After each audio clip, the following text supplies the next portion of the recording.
আইয়ামে বীজ বলা হয় চাঁদের 13, 14 এবং 15 তারিখের এই দিনগুলোকে। এই দিনগুলোতে প্রত্যেক মাসের এই দিনগুলোতে রোজা রাখা সুন্নাত। নবী করিম সাল্লাল্লাহু আলাইহি ওয়াসাল্লাম বেশ গুরুত্বের সাথে এই দিনগুলো রোজা রাখতেন এবং সাহাবায়ে কেরামকে, আবু হুরায়রা রাদিয়াল্লাহু তাআলা আনহুকে, আবু যর গিফারি রাদিয়াল্লাহু তাআলা আনহুকে, বিভিন্ন সাহাবীকে তিনি ওসিয়ত করেছেন রীতিমতো এই দিনগুলোতে রোজা রাখার ব্যাপারে। সহিহ বুখারীতে একটা হাদিস রয়েছে, আব্দুল্লাহ ইবনে আমর ইবনে আস রাদিয়াল্লাহু তাআলা আনহু থেকে বর্ণিত হয়েছে, নবী সাল্লাল্লাহু আলাইহি ওয়াসাল্লাম ইরশাদ করেছেন, প্রত্যেক মাসে 3টা রোজা, এর কারণে তুমি যে সওয়াব পাবে, এর কারণে আল্লাহ তাআলা তোমাকে প্রত্যেক সওয়াবকে 10 গুণ বাড়িয়ে দিবেন।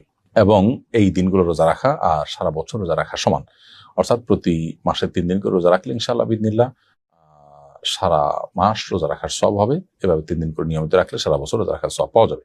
তিরমিজিতে আবু যর গিফারি রাদিয়াল্লাহু তাআলা বর্ণিত হাদিসে আমরা জানি, নবী সাল্লাল্লাহু আলাইহি ওয়াসাল্লাম ইরশাদ করেছেন, ইয়া আবু যর ইযা সুমতা মিনাশ শাহরি সালাসা আইয়াম ফাসুম সালাসা আশারা ওয়া 14 ওয়া 15।